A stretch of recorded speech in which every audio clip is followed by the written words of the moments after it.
Welcome to the Toastmasters Podcast, the official podcast of Toastmasters International. Hello, everybody. This is Greg Gazin. Challenges come in all different shapes and forms. For one man who never viewed himself as a writer, was given a challenge to write an article for the Toastmaster magazine.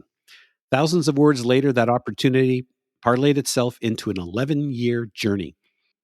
He's Bill Brown, a speech delivery coach. He's been a Toastmaster for almost 20 years and a member of Energy Capital Toastmasters in Gillette, Wyoming.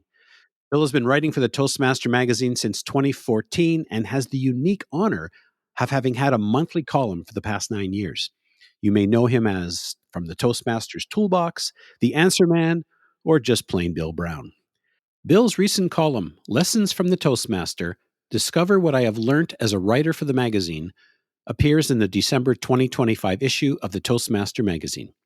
Coming to us today from his home in Gillette, Wyoming, Bill Brown. Welcome back to the Toastmasters podcast. Thank you very much, Greg. Glad to be here. I can't believe it's been almost 3.5 years since we spoke. Yeah, I was stunned when you told me that how long ago it was, because it doesn't seem that long. But then again, I guess they say time flows quickly whenever you're getting old. There you go. It was June 22, and the interesting thing about it is that you took a twist on a typical topic. Typically, we hear about giving feedback. Our chat was actually about accepting and implementing feedback. And for those of you who haven't had an opportunity to listen to it, it's episode 206 entitled Receiving Feedback, a Valuable Skill You Can Improve On. We'll certainly put a link to it in the show notes. Now, Bill, to kick things off, people know you as I mentioned earlier, the Toastmasters Toolbox guy, the Answer Man. Now, given that this is going to be your final Answer Man column, how does it feel to close this particular chapter? Interesting question. In some ways, it's like, oh my gosh, it's been a part of me for so long. It's going to be strange not to have it there. But on the other hand, there are always new challenges to work on. In fact, they told me that we're not done with you, and we have more columns for you, or not column, actually articles. And sure enough, they called up a week later and said, "Hey, we got one for the January issue." So, in one ways, it hasn't changed. In another way, it's just kind of strange not to be thinking, "What's the next column?" I'm almost thinking of the Hotel California, the song by the Eagles. You can check out anytime you like, but you can never leave. That's true. And that's great, Bill, because I always look forward to your columns and wonder what's new and exciting in the Toastmasters Toolbox this month. Now, Bill, something that I rarely do is reach out to the magazine ahead of time and ask them if there's a particular question that they want me to ask of our guest. Because I'm sure most of you are aware, we typically tie all of our episodes of the podcast to magazine articles. So when I did reach out, they seemed quite glad that I did. They asked if you had a favorite topic that you've written about for them over the years. I think my favorite topic is really the one that's right in my wheelhouse. That is speech delivery. I just enjoy training on that, speaking on that, writing on that. It's kind of hard to write about speech delivery, but that's just part of the challenge. But I think in that regard, that's really where I'm at, because I want people to take their speaking skills to the next level. People need a picture of what that really is. And but that's what I enjoy. Mm. Now, of course, that's a broad topic, and I appreciate the fact that they asked what was your favorite topic rather than your favorite article. Now, since you mentioned speech delivery, is there a particular part of speech delivery that really resonates with you and that's something that you're very passionate about that you wanted to share about it? I think one area of speech delivery, and again, this really touches in significantly on vocal variety. Speech delivery, or expressiveness, as I call it, also includes body language and facial expressions. But the one area that I just is a hot button for me is the cadence. To really, somebody once said that the written word is for the words, but the spoken word is for the rhythm, for the cadence. There's a certain cadence that you get into that's just a pleasure to listen to. So I enjoy speaking to try to make the words flow like you would a song. If a song didn't have a certain beat to it, you'd turn off the radio or whatever you were listening to. You'd never buy it. You'd never want to listen to it. But there's a certain rhythm that a song has, and that is included in your spoken word whenever you speak. And I think that makes your speeches that much more effective. Oh, I agree. I'm going to put you on the spot and give you a little table topic. Can you Uh perhaps oh. recite something or give us an example of one? I would love to hear it. This is an example that I use when I'm training on speech delivery, and it's actually from a segment from a speech by Douglas MacArthur called Duty, Honor, Country. And let's see if I can recall it. Duty, honor, country. Those three hallowed words reverently dictate what you ought to be, what you can be, and what you will be. Awesome. Thank you so much for that. Now, I'm also wondering, of course, you talk about things that you're passionate about. Was there a column perhaps that you wrote or a topic that you wrote on that you thought, "Oh, I'm not sure if this is going to resonate," but it did? Nothing comes to mind, to be honest with you. There were some columns, it's like they were a challenge to write, and you kind of get into it and realize, oh, okay, I can do this. And I think that some of the ones that I've really enjoyed researching were like, okay, what are some of the inner workings of behind pathways?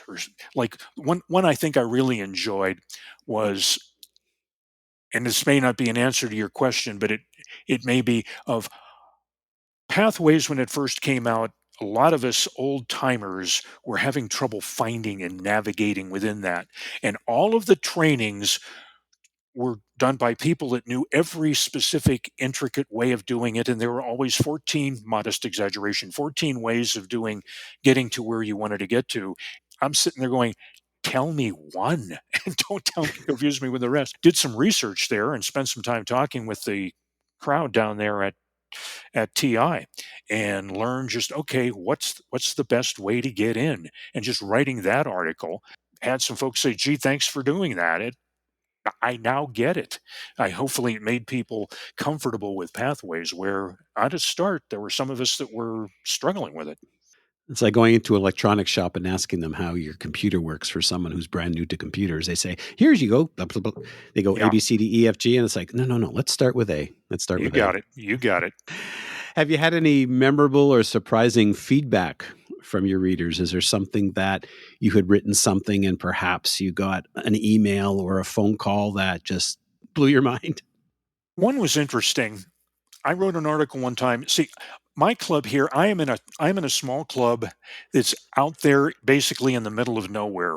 Wyoming is a big state. We are literally the only club in northern Wyoming. It's a town of about 33, 34,000 people. And the question is, where do you find people for members? Who do you contact? There's nobody here.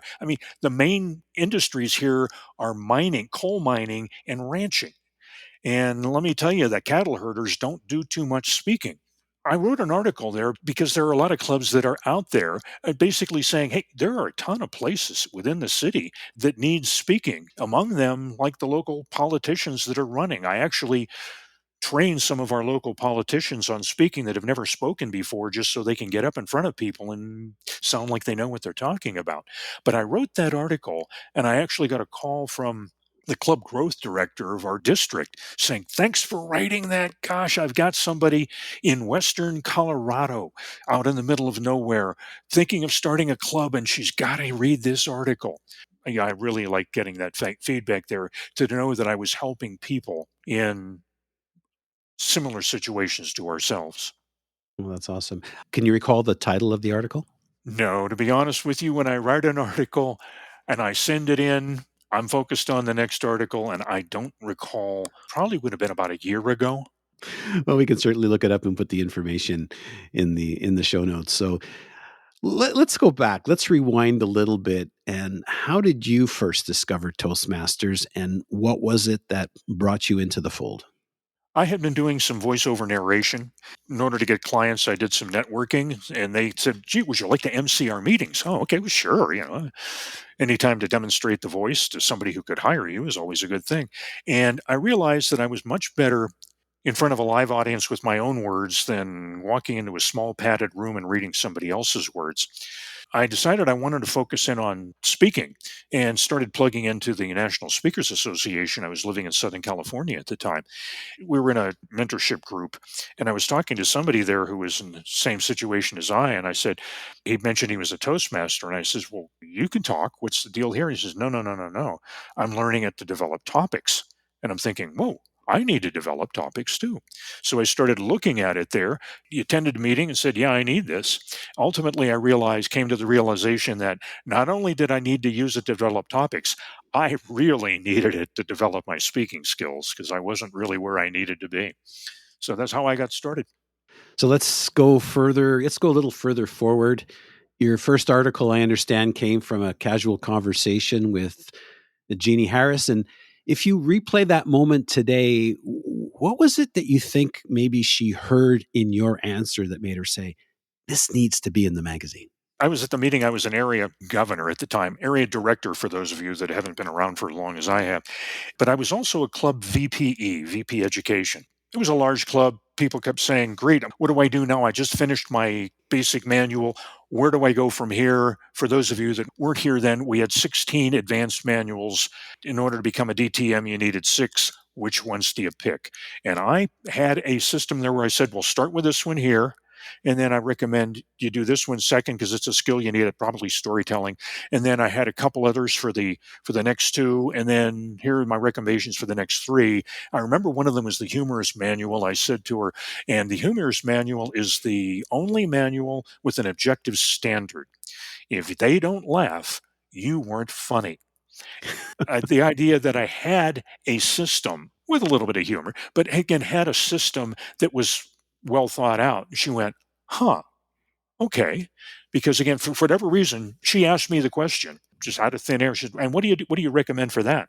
Fortunately, I had the answer, but I think what she heard was that, okay, this is something more than just somebody, it's more than a table topics answer. Let's put it that way.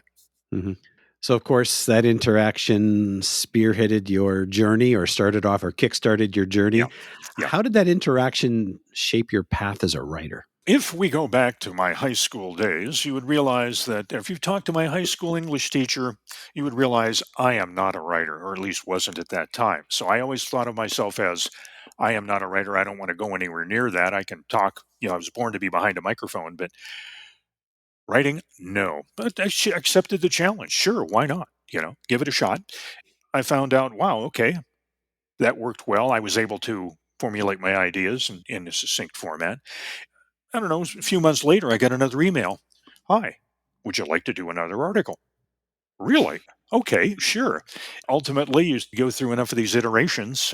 And initially, it was a matter of, okay, what do you tell somebody like somebody brand new how to work with the basic manual and all of that?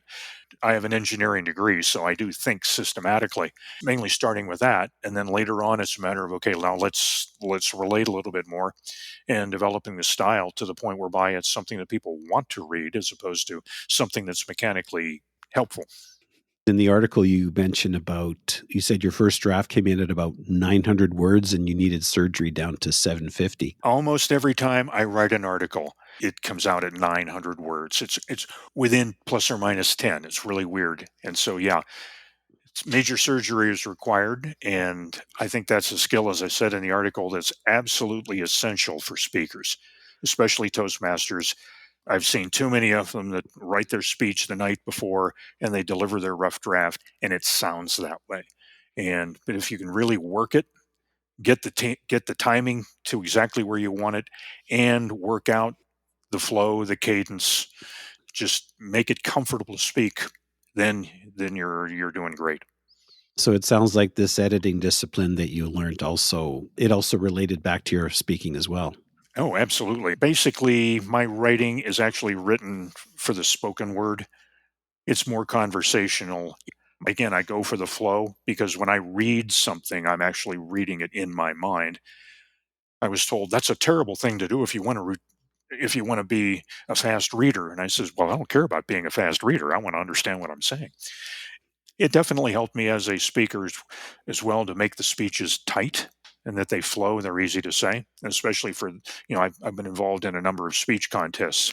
That's really when it's critical. The speeches have to flow there, and that they involve a lot of editing and surgery and everything else. Mm. If you look back at your first article or your early writing days, what would your younger Toastmaster self be most surprised about today? I guess that it lasted so long. One, that my gosh, I was writing for like 8, 9 years and they kept coming back. Also, to the point whereby I've said, maybe I ought to focus more on writing than on speaking. Mm. Just because when you write, it's there. You can put it in a book form, and all of a sudden, if it's something that people want to read, you can put it on Amazon and they'll buy it, and you don't have to schedule another speaking gig. Yeah. You can repurpose. You can create audiobooks and written articles and do speeches. Yeah. Absolutely, there's a lot you can do with it. Yeah. Let's talk a little bit about a couple of articles and, of course, some of the teachable moments, because every column that you write, there's all kinds of information in it, humor, and of course, there's lots of takeaways. Your recent article, it's how much of my speech should I memorize? What sparked that idea, and was there a Toastmasters moment behind it? And if you could share just a little bit about that one. That one, I believe, was probably one of the Toastmaster Answer Man columns. Yes. They asked me to write about that. Somebody had written in and says, how much should I memorize? It really depends. I'm a big fan of memorization, mainly because if you don't have your speech memorized, if you're just reading, and very few people are good readers. I've done voiceover narration. I'm a trained reader. I still memorize my speeches because I'm better than if I read it. But most people, it's a flat read. It's just boring. But if people then memorize the speech a little bit, you're sitting there thinking, okay, what am I going to say next? What am I going to say next? You're not thinking about relating to the audience. You're not thinking about expressing yourself. Your expressiveness is a good part of your communication. Again, you're not as effective, but if you memorize it, and then you can really connect with the audience and give the emotion that it takes. And when I say emotion, I'm not talking about, oh my gosh, whatever, the crying or anything like that, but it's just a matter of anything that you have will connect with the audience. You're communicating with the audience in how you say it. So memorize it if you can. Now, a long speech, if it's a long form, a 20-minute speech, I'm not going to memorize that, but I'll know it well enough that I can put a title. Hi, talk about this next. Okay, bam, I got 5 minutes. I know I can talk. I know the subject well enough. I can talk for 5 minutes without notes. Okay, what's the next topic? And go from there. So it sounds like the benefits of memorization is that you already know what the words are going to be, so you're then freed up to focus in on the delivery. Exactly. But the downside is, and this has happened to me, I competed in a humorous speech contest at our district. And overall in our district was quite large before we had split into two. We, Mhm. we figured there were probably about 900 people that probably started at the beginning, and I came in third. Mhm. I didn't win. Mhm. So I was asked to give that humorous speech at a at a demonstration meeting. Right. In the middle of that speech, which I had memorized, I tried to insert the word of the day, Oops. and I lost my place. Oops. Oops. And I had to start again. Yeah, I really messed myself up, and thankfully I didn't do that at the actual contest itself. And for those of you who are curious, the speech is entitled Much Ado About Gadgets. It's Ooh, sort of a Shakespearean take on going in and trying to buy a computer. nice. I actually blanked once. I was in a district speech contest, international. I made the mistake of changing some of the words earlier that day, and I blanked. I was Wow. able to recover well enough and ended up taking third place. I would not have taken second or higher either way. The other two guys were that much better than I was. But still, it's a matter of, oh no, what do I do? Oh, just all of a sudden, the computer in your brain is going, where was I? Oh, yeah, that. It's a terrible feeling, let me tell you. Yep, I've been there, sadly. Now, of course, you talk a lot about humor, and I'm looking back. This was one of the articles you written back in December 2020. And since you had mentioned that once you've written an article, you've moved on. So I'll just refresh your memory. It was called "Make Your Speeches Something to Laugh At," and I absolutely Love this one. And in this article, your goal was to give people tips to discover your funny bone. And Uh-huh. one of the elements I really enjoyed in the article was when you talked about the alternate meaning. The alternate right. One of the tidbits that I use, and it's interesting, about last month, somebody asked me about that at our club meeting, and I said the same thing. Okay, first of all, in my past, I will admit it, I've been a punster for a long, long time. I think puns are a way of really developing your humor ability, because in a pun, you're always thinking, what else can this mean? Just the sound, sometimes the sound can mean something different. And if you take it the way that it obviously was not meant to be said, that can be funny because it's the unexpected. What I did in that prompted the question in my local, it was actually a table topics question in my local club meeting. The question was, when was your first conscious thought that you can remember? Okay, obviously they're asking how old, like 2, 3 years old, whatever. Well, there's also another way that can be meant. We have an early club meeting. We meet at 6:30 in the morning. And I said, well, my first thought was at 4:30 this morning when the alarm clock went off. And then I went back, okay, what you really mean is this. And I answered the question, but I took it a different direction. Sometimes that can be a different word that sounds the same. That's an example of an alternate meaning where they were not expecting that. And I got a big laugh out of that. The other one was Las Vegas. Uh, Tell us about that one. I was living in Las Vegas at the time, and people occasionally I would be asked, "Are you a vegan?" And I say, "No, but I'm a lost vegan." Oh, wow. And then the other one was about the something that happened in the past. That speech where I blanked, I was actually a little bit later. I had said a line that implied something that was talking about something that happened at my university 100 years ago, and the way I said it could have been taken as sounded like, were you there? I could tell just the way the audience was reacting. They're thinking, oh my gosh, was he saying he was there? This is weird. And so I said, I got to recover from this. And I just said, well, I know what you're thinking, but no, I wasn't there at the time, which they laughed. What I wish I had done, if I had not blanked, taken up a little bit of time earlier, I would have said, no, I know what you're thinking, but no, I wasn't there that day. I was out of town. And I think you're referencing something back into like the 1800s or something. Something like that, yes. And again, so that way they just knew that, again, I would love to have said that. If I ever give that speech again, I may include that. I may work that into the speech, but yeah, but it's just, again, an alternate meaning there that it can be taken. Sometimes they take it the wrong way. And again, that's where the puns come in, because I was used to thinking on my feet. And then I realized, oh, I need to say something quickly here. And an alternate quickly came to mind. Yeah. I know people feel that it's important to put humor, and they might say, well, I'm not really funny and I can't say funny things. These tips are extremely helpful for that. And it's funny because sometimes things just happen by chance. I recall doing club officer training, and I did some club officer training on a Wednesday evening, and I told a little joke to break the ice. Mhm. I can't recall exactly what it was. So I gave this, and I thought, hey, I got a good laugh. So I gave that same joke on the Saturday morning Mhm. training, and it fell flat. Mhm.